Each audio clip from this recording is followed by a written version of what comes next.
Y bueno, tremenda noticia. Murió Patricio Aylwin, el expresidente de la República. Así es. Así es. Y bueno, igual uno podría estar de acuerdo con Gabriel Boric, el diputado Gabriel Boric, en decir de que en el fondo uno puede tener una perspectiva crítica en relación con las cosas que se hicieron y que no se hicieron, digamos, ¿no? Durante su gobierno, un gobierno difícil, ¿no? En transición.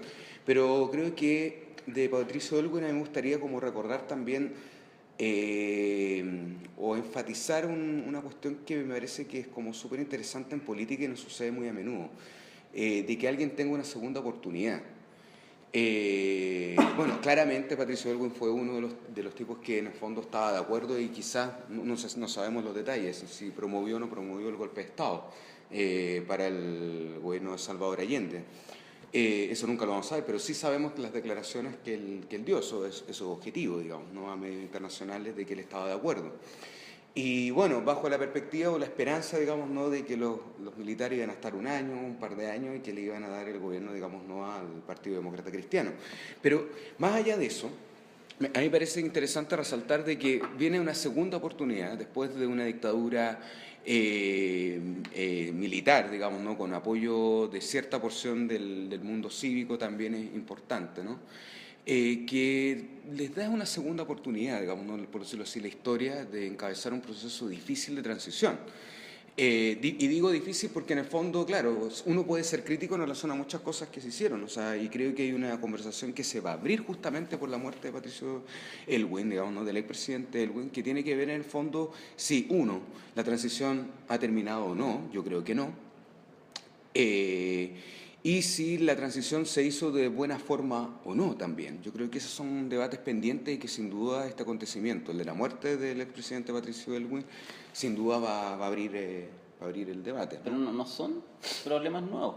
No son problemas nuevos, no sin son duda. preguntas nuevas. No son preguntas nuevas, pero fíjate que yo tengo la impresión, y creo que tiene razón Correa Sutil en ese sentido, de que esto va a abrir las condiciones como para poder en el fondo analizar tanto crítica como también positiva o negativamente, digamos, ¿no? El hecho de los hechos que en el fondo acontecieron en la transición. O sea, hay que recordar que Patricio Aylwin estuvo gobernando al frente de Pinochet, digamos, ¿no? El ex dictador, siendo comandante en jefe, comandante en jefe que no tenía las potestades constitucionales en ese momento para poderlo remover.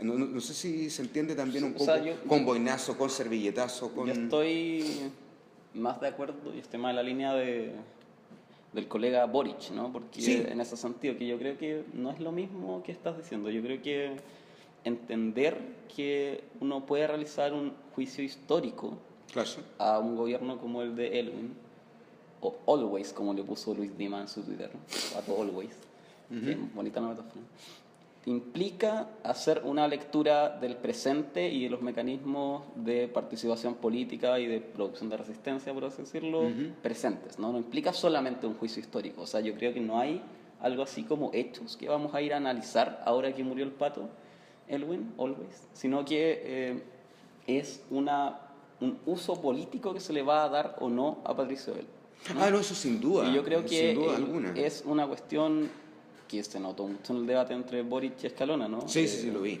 Es una cuestión radicalmente generacional. Yo creo que el punto clave, lo que manifiesta, lo que expresa la muerte de Patricio Aylwin, es que se constituye como un objeto divisorio que no habíamos visto antes. Yo Exactamente, creo que eso es Patricio totalmente Aylwin novedoso. se constituye como, porque cuando estaba vivo, por así decirlo, nadie disputaba tan férreamente que fuera un buen o mal gobierno, o sea, no era un tema. No era tema, no era tema. Pero ahora con su muerte Ahora sí va a es ser un tema. tema, Va a ser tema. no tanto el gobierno de Elwin, ¿no? Sino que las prácticas generacionales. Yo creo que hay un modo antiguo, por así decirlo, de hacer política, post-dictadura, por cierto.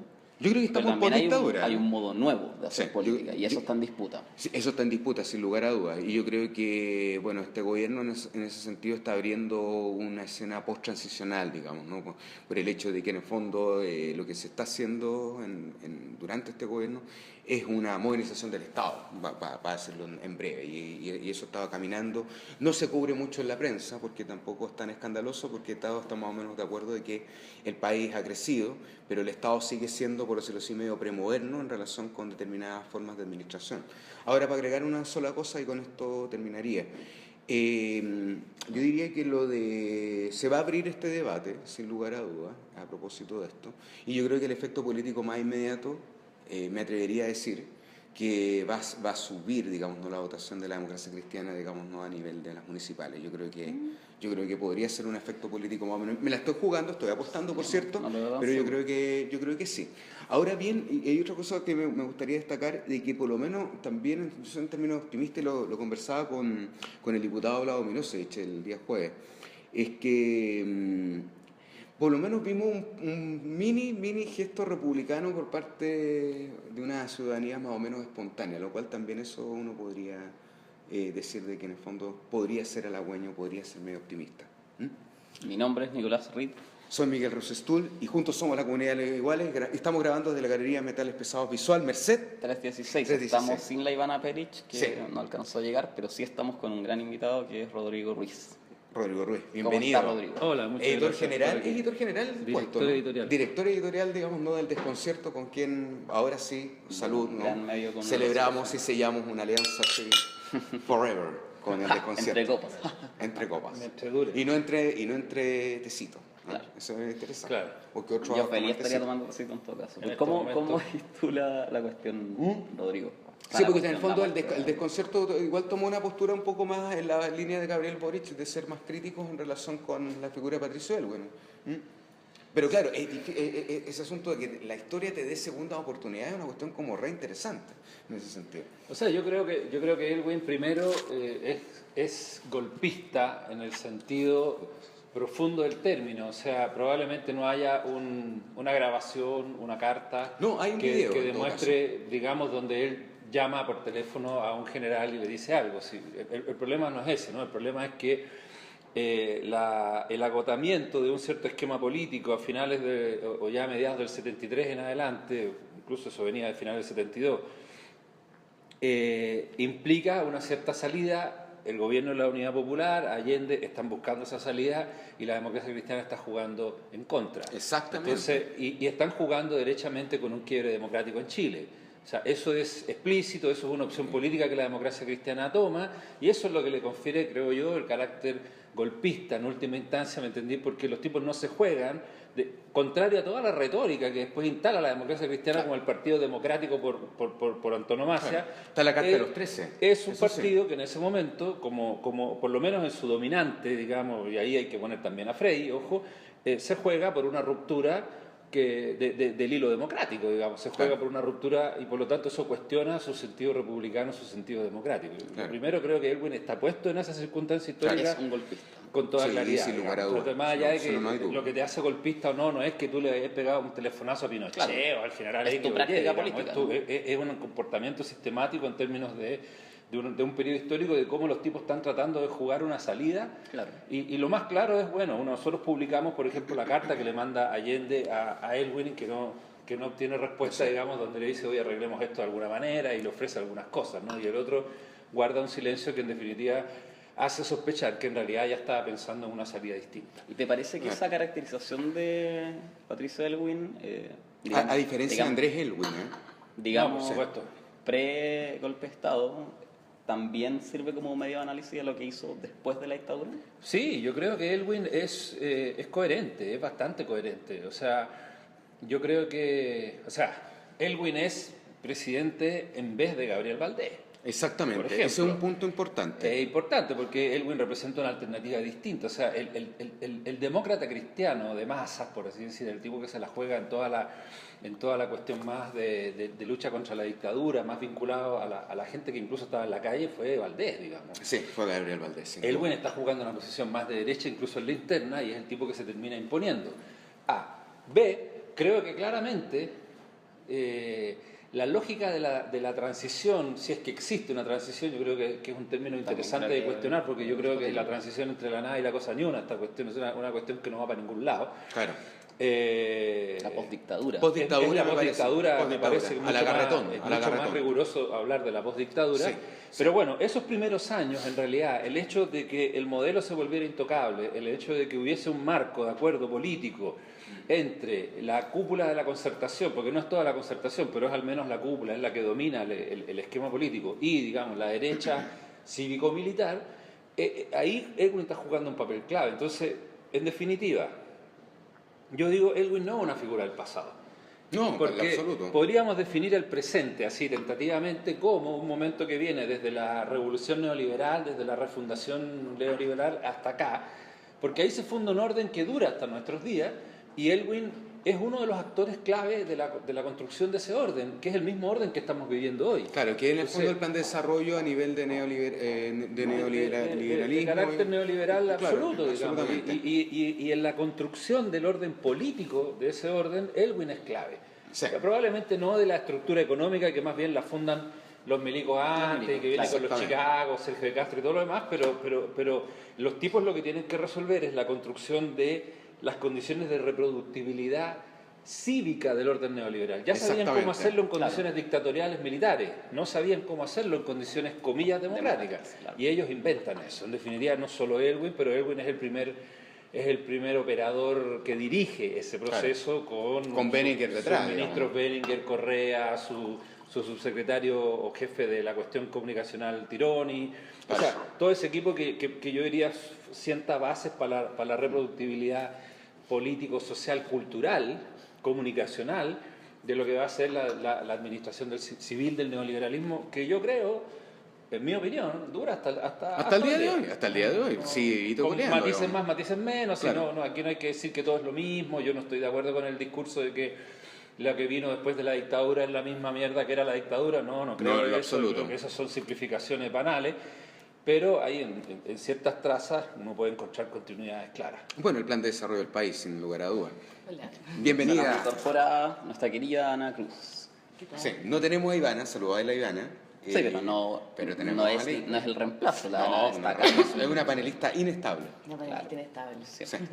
Bueno, salud por Ana también. Salud. Estábamos hablando obviamente de Elwin. la figura de... Paquito de- Always. Bueno, aparte de esta cosa que tenemos en Chile con la muerte, ¿no? Yo creo que Sí, es un tema eso que es sin muy duda. importante, esta cosa de que los muertos siempre son buenos. O sea, en Argentina, no sé si es un rasgo de la cultura argentina, no podría hablar con tanta propiedad, pero al menos en espacios académicos vi debates donde un muerto estaba todavía fresco, por así decir, y los tipos estaban pelándolo, pero en conferencia abierta, diciendo no me vengan con cosas, yo polemicé con él 30 años mientras estaba vivo, no tengo por qué ahora que se murió hacerme el leso, Claro. por lo tanto... Que sería, por ejemplo, la opinión Otra de- cosa será el dolor de los familiares que uno respetará y que uno no violentará, pero donde uno tuvo un desacuerdo y una polémica la tiene que Muy seguir interesante manteniendo. eso. Claro. De hecho, Jorge Arrate hoy día sale una nota en el The Clinic, digamos, ¿no? Que también él decía que no era su candidato a pesar de que fue ministro de Educación de él, Ministro digamos, de él. ¿no? ¿Te fijas, Sí. no? Y yo me acuerdo que una vez hablando con Jorge Arrate, tanto en términos públicos con otro programa, como en términos más privados con Jorge Arrate, pero también con Carlos Minami, los dos me dijeron la misma frase: andábamos pisando huevos. Sí, claro. O sea, la cantidad de temor que había Esos era más o primeros menos años fueron... Y también incluso uno podría citar, Sí. digamos, ¿no? a Carlos Cáceres, ¿no? Carlos Cáceres, en el fondo, cuando estaban conversando con Benninger, que en el fondo es por decirlo así, el intelectual detrás de Patricio Elwin, dijo Carlos Cáceres, pucha, que pidieron poco. Po. O sea, la verdad es que Claro. eso es como más o menos ostensible. O sea, dentro de lo que fue, por decirlo así, este inicio de lo que se llama habitualmente transición, pero que en rigor es postdictadura igual. Hay una trayectoria que yo creo que hay que explorar.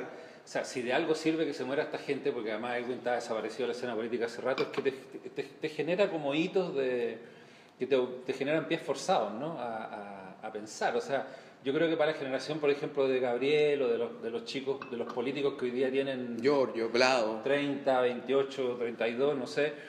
El otro día uno de ellos, no sé quién, lo decía, bueno, yo abrí los ojos a la cosa pública, por así decir, con esta gente, ¿no? Entonces como que se empezaron a morir aquellos que nos inauguraron, entonces para esos chicos, y por lo tanto tiene una significación generacional especial, muy potente, y eso abre cursos de reflexividad que son así, yo diría que son más o menos naturales, entonces hacen preguntarse quizás por la larga temporalidad.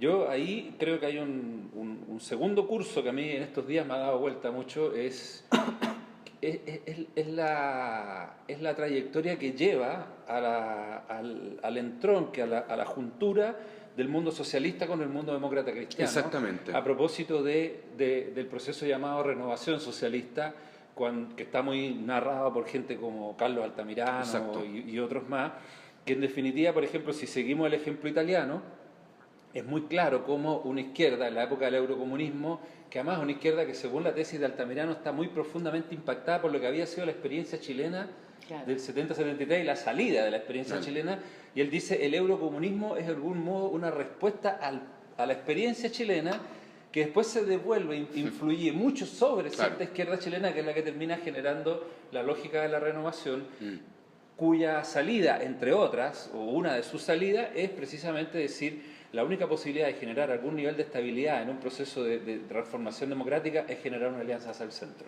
Claro. Y en el caso italiano, donde hay una democracia cristiana robusta, histórica, en ese momento, implica una alianza de la izquierda con la DC, que es el caso que después vamos a ver en Chile. De hecho, tenemos grandes defensores como hoy día tenemos hasta el Partido Comunista. De hecho, se cumplió lo de Italia. En el caso italiano es el PC, italiano propiamente, desde ese tiempo, no acá es ahora, recién. Claro. Pero el PC es el que toma esa, acá en Chile, digamos. Esa bandera. Y Escalona, y por eso yo creo que es interesante el debate de Boris Escalona, ¿no? Por supuesto. Estáis debatiendo con un tipo que es bien divertido, porque Escalona era almeidista, o sea, Escalona era de los que está opuesto a toda la lógica de la renovación y que después termina siendo, entre comillas, más renovado que los renovados. O sea, Arrate se va, que era el capitán de los renovados, se va del PS y Escalona queda a cargo de mantener la Santa Alianza, digamos. ¿No? Y hablando en Icare, ¿cuál hago? Hay que recordarlo, digamos. Claro. Pero me llamó la atención la distancia política entre Escalona y todas esas ideas de la izquierda antigua, pre-Elwin, por así decirlo, pre-muerte de Elwin, y todo el capital político que representa Boric, ¿no? O sea, lo que hablábamos hace una semana probablemente con Lana. Lo que hacía Escalona era intentar hacer callar a Boric constantemente. Claro. Y le sacó a la luz de que él ya estaba haciendo cosas importantes el año en que Boric estaba naciendo, el 86. Claro, el 86. Entonces, le gustó mucho usar esa imagen, ¿no? Que es la que usó antes con la Camila. Perfecto. Yo me fijé, casi al final Boric estuvo a punto de apuntar a Escalona. Y eso hubiera sido notable, pero o sea, un leve arrepentimiento. Sacar el dedo. Le hubiera sacado el dedo. Sí, de hecho tú posteaste algo. Hubiera sido interesante, pero... Claro, o sea, la pregunta es, ¿cómo veis tú esa relación, o cómo vemos nosotros todos, digamos, esa relación entre esta nueva izquierda, por así decirlo, y una posible alianza con esa vieja izquierda que parece que ya es una cuestión de enemistad, parece. Pero antes que eso, Lana, ¿cómo lo viviste tú? La trágica muerte de Batesio. Perdón. ¿Dónde te pilló? ¿Dónde está? Eso yo creo que fue una respuesta, ¿no? O sea, ¿qué cosa? No, para mí han sido días complicados. Ponía la otra vez en Facebook como esa mezcla entre, porque yo me pego viendo tele como con las catástrofes, ¿no? Las inundaciones o la muerte del Elwin, da igual. Que heavy ver esa manifestación popular enorme. Muy republicana, ¿no? Contra yo. Sí, pero eso es independiente, también nos gustan esas cosas, o sea, nos encanta sentirnos súper políticos, súper ordenados, súper republicanos. Pero la mezcla entre el odio del Facebook y el halago irracional de la tele, a mí lo único que lograba pensar era qué fácil era el 89, con 10 años, cantar a grito pelado gana la gente del buen presidente, y no tener más imagen de diferencias entre los partidarios del no. Que pequeñas noticias que uno alcanzaba a escuchar como murmullos. Igual fue una época súper épica. A mí me cuesta criticarla tan de guata hoy día, porque para mí son mis primeros años de entendimiento político y hay una gran épica. Entonces, yo creo, he pensado mucho en estos días, a propósito de todas las críticas a Elwin, cómo la gente pone al mismo nivel el llamado al golpe a la justicia en la medida de lo posible. Yo creo que son cosas radicalmente opuestas. O sea, a Elwin no se le puede perdonar nunca el llamado al golpe. Nunca. Claro. Pero la justicia en la medida de lo posible no es Elwin, es la concertación. Claro. Y por lo demás, bueno, quizás podrían no haberlo dicho, pero la verdad es que no se podía hacer una cosa radicalmente opuesta sin arriesgarse a que los milicos volvieran a tomarse el poder. Claro. Se estaba mirando mucho también el proceso de Alfonsina y en la Argentina también, ¿no? Estaba un poco ese ejemplo, ¿no? Que también tuvo bastantes problemas Alfonsín, digamos. O sea, Sí, yo creo que o sea, por eso pisando huevo. Vinculemos lo de la medida de lo posible, el pisando huevo con lo que tú decías delante, digamos, esta pregunta de qué pasa con estas generaciones de la izquierda. Claro, yo creo que para los chicos de ahora la medida de lo posible ya se desasoció a la lógica de la justicia en la medida de lo posible, que es como lo dice originalmente Erwin, que tiene que ver con los juicios a los violadores de derechos humanos, etcétera, sino que está más puesto en la clave de una cierta comprensión de la política. Claro, cambio en la medida de lo posible. Claro, de democracia en la medida de lo posible, o sea, de un sistema de contenciones, digamos, puesto por todos lados. Claro, se emplea el significado de la frase. Exacto. Que es lo que yo creo que genera un poco el abismo entre la posibilidad de una nueva política, porque yo en eso quiero ser cuidadoso, no es solo energía potencial lo que hay ahí todavía, y lo que fue eso que le podríamos llamar izquierda más que nada por una noción topológica, si tú querís, porque están a la izquierda de algo, pero no porque realmente estén vinculados a lo que han sido los idearios tradicionales de la izquierda. O sea, yo creo que hay gente que ya derechamente se mandó a cambiar hace mucho rato. Claro. Salvo en casos como los que tú citabas de Jorge Arrate, donde bueno, Jorge hace la travesía por el desierto. O sea, el tipo se sale y tiene que... o un Carlos Mirame también. Bueno... Ahí más, yo diría con más calma, pero... Es un poco más... Pero digamos, pero hay una ruptura clara con la producción de un orden que ya está archidemostrado como un orden de desigualdades, como un orden de despolitización. Claro, pero en uno y otro caso, tanto en el caso de Jorge Arrate como en el Carlos Minami, cuando ellos hablan de política al final así pura y dura, al final, lo que ellos cuestionan es el plan de desarrollo del país. Y yo te diría que eso todavía no ha pasado, digamos, en términos de discusión pública, de cambiar el plan de desarrollo del país. O sea, yo creo que este gobierno, el de Michelle Bachelet, está empezando a tratar de repensar un poco de cómo vamos a llevar la economía por los próximos 20 años, porque ya está este ciclo económico, digamos, ¿no? Ya está colapsando, digamos, o sea, ya está terminando. O sea, yo lo que veo a ese respecto es que más bien hay una crisis mucho más profunda. Veo que el gobierno de Bachelet ha tenido re pocas luces para meterse en ese cuento y probablemente ya renunció a hacerlo cuando Eizaguirre va a Icaria y dice: se acabó la obra gruesa, cabros. De aquí en adelante esta cuestión es puro piloto automático, o sea, no vamos a tocar más ninguna cuestión que tenga que ver con niveles de redistribución, con tasas de ganancia, ya sea por la vía de la lógica impositiva o por la vía que sea, digamos. Entonces, y eso es doblemente peligroso si uno mira, y yo creo que todos los economistas serios así lo están diciendo, que la crisis que empieza el 2007, que llamada como crisis asiática en un primer momento, en realidad es una crisis en la capacidad productiva del neoliberalismo en escala global. O sea, una crisis que probablemente ya va para los 10 años y que... sumado con la subprime. O sea, claro, es una sola, perdón, la crisis subprime, perdón. Es una sola crisis. Es una sola crisis. Es una sola crisis que lo que te dice es por qué no podemos tener tasas más altas, por las discusiones que estamos hoy día, si estamos en el 1,3, el 1,5, ¿por qué no podemos tener tasas más grandes, más altas de crecimiento? Porque el neoliberalismo, tal cual construye la matriz productiva, no da para más. Claro. O sea, ya es divertido porque ya no es una crítica ideológica al neoliberalismo, es una crítica técnica. Ya se compadre, esto no da para más, y los propios economistas neoliberales, partidarios, esto ya capotó. Entonces ya estamos a la baja y eso hace, y creo que ahí Gabriel Palma dio hace unos meses atrás una entrevista muy clave en El Mostrador que lo mostraba con mucha claridad este sistema de agotamiento, además porque el tipo apelaba ¿no? a razonamientos, digamos, de cuestionamientos ni éticos ni ideológicos. Entonces la pregunta es, ¿qué están haciendo las élites de este país? Claro. Porque efectivamente, volviendo a Erwin, a finales de los 80 los tipos están construyendo una matriz productiva y están construyendo una matriz política que le va a dar a este país, mal que nos pese a los que somos críticos de eso, una estabilidad, un ciclo de crecimiento. Es un país posible por más de 20 años. Claro. Hoy día eso viene para abajo, hay crisis de representación en la política, las fuerzas políticas tradicionales ya no funcionan, no tienen capacidad de movilización, las estructuras económicas están cada vez menos capaces de producir movilización en términos de producción de riqueza. Claro. Y entonces tú decís, bueno, ¿qué hacemos?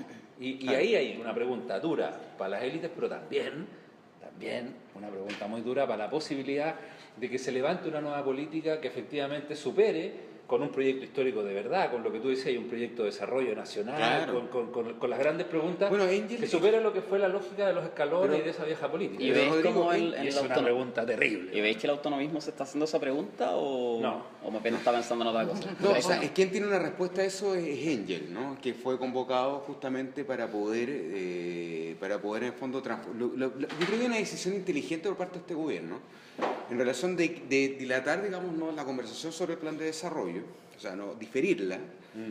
¿En virtud de qué? En virtud de que para poder tener esa conversación de verdad necesitamos un Estado más fortalecido o, por decirlo así, más modernizado. Y en eso estaba trabajando un economista, Engel. Y eso está avanzando, por decirlo así, muy calladamente en términos de prensa. Sería interesante que el desconcierto pudiera seguirle el rumbo, digamos, ¿no? Eso. Porque en el fondo son transformaciones más o menos interesantes en relación, por ejemplo, con la alta administración pública. Claro. ¿Te fijas, no? O sea, que Sí. están mirando modelos, o sea, la vacilación de la decisión es seguir un modelo más o menos inglesito, digamos, ¿no? Para Claro, la pero administración lo pública que- o holandés. Pero ¿Te fijas, o no? yo el pero que pondría ahí, Miguel, es que la macro, es una cosa que dije en una columna hace una semana atrás que me valió algunos problemas. Entonces, una buena columna. Pregunta a Alberto Mayor también, ¿no? Que el marco de estas reformas no está cuestionado. Claro. Porque yo creo que estas nuevas fuerzas no han producido todavía la capacidad de encuadrar y cuestionar ese marco, el gran marco. Claro. Entonces, dentro del marco de un esquema neoliberal en agotamiento, pero que tú todavía no soy capaz de modificar o de cuestionar,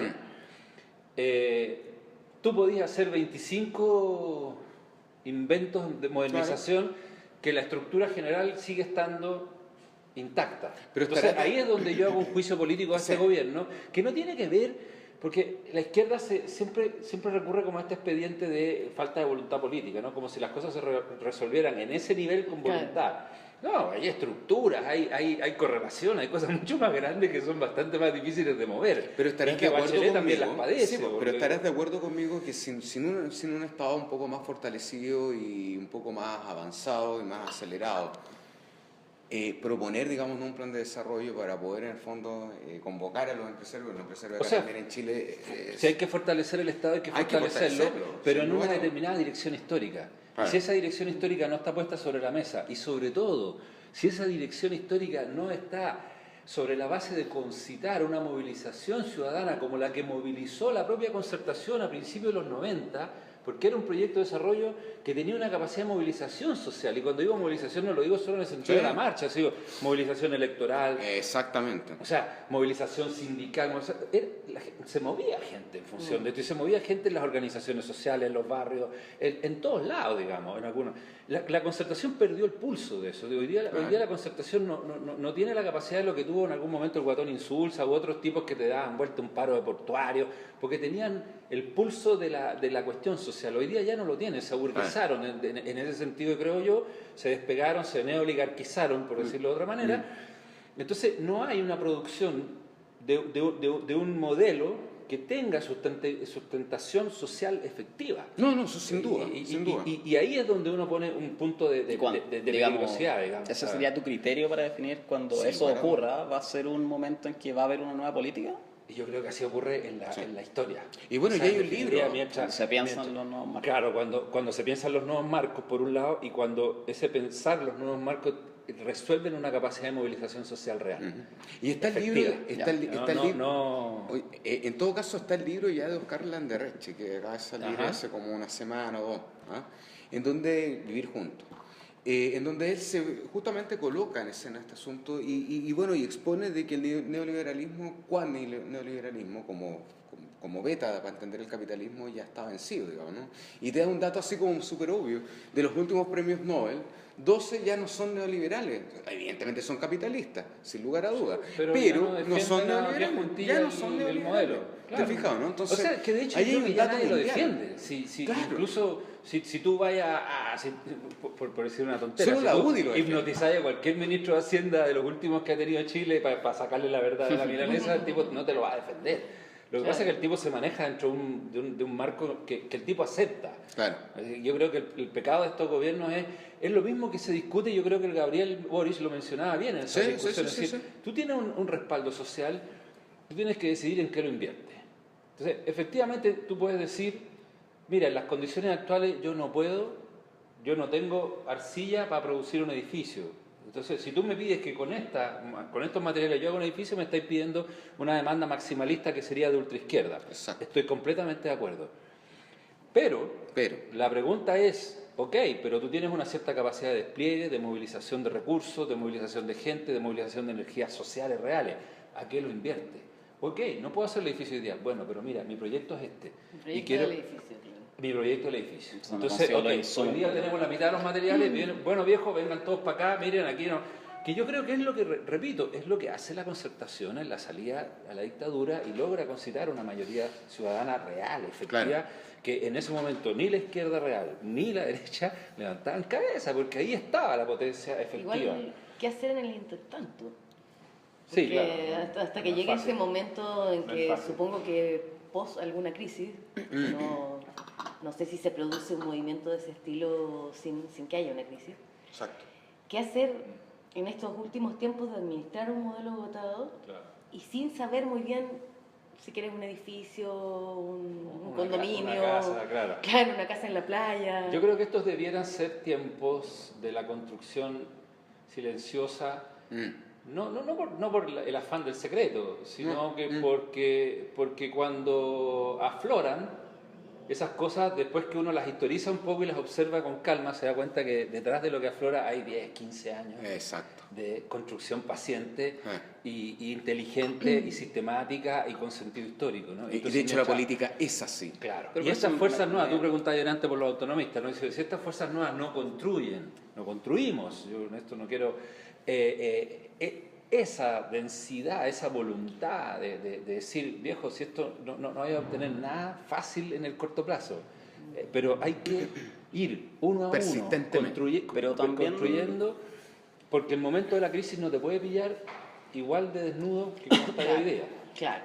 Eso es muy gramsciano, pero te tiene que pillar. A mí me parece tramposa también la imagen del edificio en ese caso, ¿no? Porque uno está pensando un concepto de lo político demasiado teleológico, ¿no? Fundamentado en una finalidad específica, cuando en verdad la política es algo mucho más aleatorio. Uno construye, pero nunca sabe bien para qué está construyendo. Yo creo que el punto de presentarlo bajo esa imagen, como que existe una meta en la cual estamos todos avanzando, me parece tramposo igual. Yo creo que los políticos no sabemos lo que estamos haciendo, ¿no? Yo creo que no todos, pero sí hay en cada movimiento un par de ideólogos que tienen claro el edificio, resulte el edificio o resulte cualquier otra cosa. Sí, claro, pero digamos todas esas prácticas que se realizan en pos del edificio no tienen por qué llevarnos al edificio, por así decirlo, ¿no? O sea, y ejemplos hay miles en la historia. Yo tengo una lectura en relación con eso, ¿sabes qué? Porque en general yo creo que si hay algo que el neoliberalismo instaló en términos culturales es, por decirlo así, una suerte como un cierto grado de velocidad en relación con la respuesta a determinadas necesidades o demandas sociales. Y es por eso que en general, cuando tenemos movilizaciones hoy en día, digamos, ¿no? En Chile, son bastante sectoriales, por decirlo así. Exceptuando la del 2011, que en el fondo fue de una demanda que era de becas de alimentos, era una cosa como súper chica.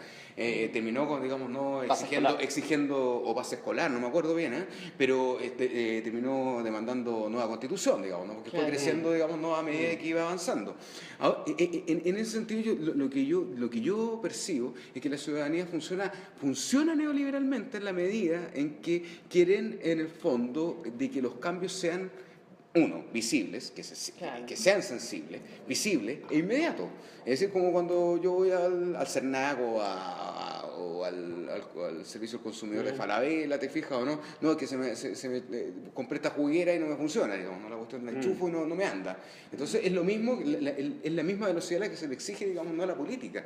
Cuando yo estoy totalmente de acuerdo contigo, Rodrigo, en ese sentido. La política en general son procesos bastante, por decirlo así, insensibles, por decirlo así, o imperceptibles, pero que al final y al cabo cambian, digamos, ¿no? Ciertas formas de proceder de las mismas prácticas, ¿te fijas? ¿No?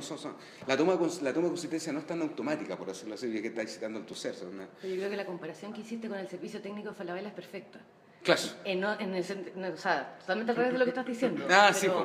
Cuando tú compras algo y tienes la mala suerte de que te salga fallado. ¿Te acordás del Sony? Claro, te acordás cuando compramos el equipo maldito. Tú vas sabiendo que lo único que van a hacer es tratar de conseguir que te aburras y te vayas. Exacto.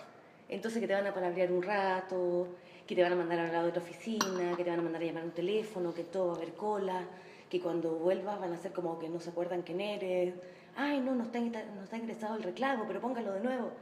Yo creo que lo que le pasó, por ejemplo, a los estudiantes del 2011 no es una falta de paciencia frente a cosas que sí se estén construyendo. No es un problema que tengan demasiadas expectativas. Es que asumen, con mayor o menor razón, que los están agarrando por huevo. Bueno, claro. Y que el objetivo no es darles nada de lo que pidieron, sino aguar el movimiento a partir de darles largas. Pero bueno, se consiguió por lo menos un proceso hacia la gratuidad. O sea, ahora, volviendo al punto de la trampa de la metáfora del edificio, digamos, que yo creo que es un buen punto también, porque además yo creo que hay que partir de la base de que junto con que estamos en este periodo de búsqueda y de preguntas sobre si vamos a lograr o no construir un imaginario al menos de para dónde queremos ir, es bien interesante que en el mismo proceso hay todo en el mismo momento, digo, hay todo un proceso de debate en el campo de la teoría política, claro, de crisis de los referentes teóricos con los cuales pensábamos la política.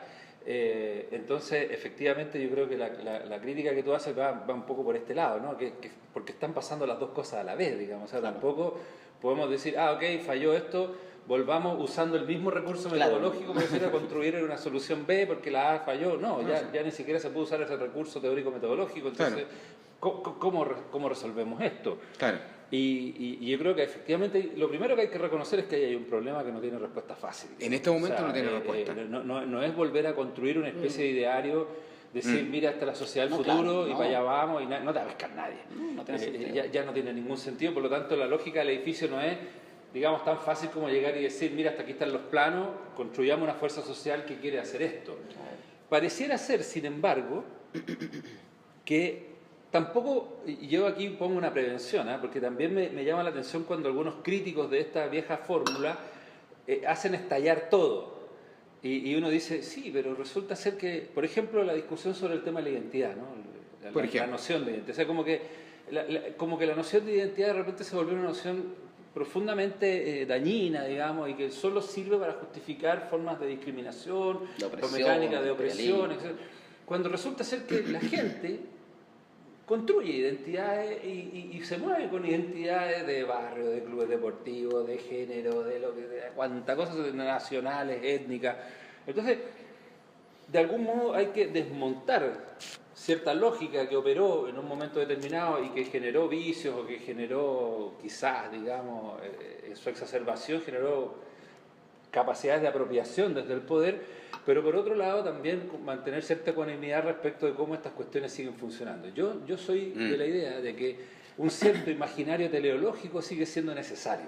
Pero es imaginario. Sin embargo, claro, es un imaginario. Claro, por un lado, sin duda. sigue siendo necesaria como una especie de construcción de sentido, claro, que sea apropiable, abrazable por un conjunto social diverso, heterogéneo, entendiendo que además las estrategias de acceso a ese imaginario son distintas y cada uno llega a él por intereses y por vías distintas, que antes no nos queríamos hacer cargo de eso, no había como una sola vía de llegar a eso y por lo tanto de honrarlo, y el que no lo honraba de esa forma era sospechoso de 20 cuestiones, por un lado. Y por otro lado, aquello que yo creo que en la política latinoamericana inaugura con más claridad, yo diría, los zapatistas, que es un poco esta idea de las victorias inmediatas. O sea, está bien el imaginario, pero aquí las victorias son aquí y ahora. Las ganadas. Las como dicen. ganadas son aquí y ahora, ¿no? Pero Entonces, ¿hasta qué punto es un proceder medio neoliberal así, otra vez, ¿no? Que Y no creo que sea propio no sé si el neoliberalismo también se Incluso- apropia de una incluso- lógica incluso, que, claro, que pero- puede estar en disputa. No Coincide. Es propio del ser humano, ¿no? Es medio posmoderno desde otro punto de vista, Claro. en términos de que critica o se hace cargo de que hay ciertas lógicas de la modernidad que también se vuelan en pedazos. Hay Claro. cierta izquierda que también no está así, sin ser neoliberal, yo creo. Y que entonces, por ejemplo, la lógica de la democracia participativa es Eso. muy interesante porque te permite pensar en que ciertas comunidades mientras están peleando por ciertas transformaciones de mayor nivel, están produciendo transformaciones aquí y ahora. A nivel cultural, a por nivel ejemplo. cultural o a nivel de sus espacios vitales, o Claro. sea, de su barrio, de su comunidad. Y eso, yo creo que, ¿cómo balanceamos eso? ¿Cómo construimos una política que se haga cargo de eso? No tenemos idea. Yo creo que hay que asumir eso. Claro. Pero hay una tensión, vivimos un poco en esa tensión y cualquiera que venga con una respuesta fácil a ese tipo de preguntas, yo creo que la embarra. Ahora, lo bueno, y creo que estamos de acuerdo en que ese no saber cómo proceder no implica la inacción. O No, sea, sin nunca duda implica alguna, el claro, conservadurismo, sin duda ¿no? alguna. Por eso Y es la- interesante comprender que todas estas Claro. prácticas, por eso me llamó la atención lo que dijo Lan antes, como qué hacemos mientras llega este momento, por así decirlo. Yo creo que es análogo a lo que ocurre con el tema de la Constitución, que lo hemos conversado en sin programas duda. anteriores, ¿no? Sí. Porque ¿cómo concibe la derecha la nueva Constitución, por así decirlo? Lo concibe como el momento en que nos van a quitar nuestra Constitución, ¿no? Pero lo que debería, que lo conversamos con Fernando Atria puntualmente, también Sí, con también. Francisco Soto, ¿no? Lo que debería hacer la derecha, precisamente, es, digamos, emitir o evacuar una Constitución lo más pronto posible para evitar que todo el proceso previo a la Constitución sea un proceso de politización de la gente, ¿no? Claro. Entonces, mientras más largo sea el proceso de politización, más gana la izquierda, por así decirlo, ¿no? Acá Sí. yo creo que es más o menos equivalente. Creer que lo que se hace antes de ese gran momento, esa gran ceremonia, no es política, es un problema, ¿no? Yo creo que hay que comprender que todas nuestras prácticas son políticas hasta que producimos aquello que no sabíamos que íbamos a producir, ¿no? O sea, ese no saber, Sí. Claro. yo creo que se convierte precisamente en el gran saber político. El no saber qué estamos haciendo, yo creo que es Claro. una gran sabiduría política. No, y es una de las grandes gracias de Fernando Atria, porque justamente él como que empieza a inventar otras modalidades desde el punto de vista estrictamente como de la perspectiva jurídica, ¿no? Que eso es la parte así como en donde él es como súper ducho, digamos, Claro. ¿no? Y inteligente en ese sentido. Pero claro, o sea, efectivamente estamos dentro de un escenario global, porque ¿qué es lo que está globalizado al fin y al cabo? El capitalismo. Y el problema de los estados ya no son con los estados, digamos, más allá de la ficción del Estado Islámico y todo ese tipo de cuestiones, sino que efectivamente los estados no tienen cómo vérselas, digamos, no con el flujo del capital, porque avanza muy libremente, no está regulado, y te fijas, ¿no? ¿Qué es lo que se pone en quiebra ahí, digamos, ¿no? ¿Qué es lo que entra en crisis? Justamente nuestra noción de democracia. Es decir, cuando tú hablas de democracia participativa, por ejemplo, en el caso boliviano, que nadie lo mira, digamos, ¿no? Acá en Chile, o sea, que son bolivianos, que son feos, son chicos, Bueno, bueno, Es rápidamente ¿cachai? despreciable. Es digamos, despreciado claro. y vienen un par Son de... humanoides, pues. Y claro, humanoides, digamos, ¿no? Entonces se pasean un par de abogados que estuvieron como encabezando, digamos, un proceso constituyente dentro de Bolivia y nadie los pescó. Porque hay que decirlo, nadie los pescó, salvo en la Faxo, creo, y de la Universidad de Chile.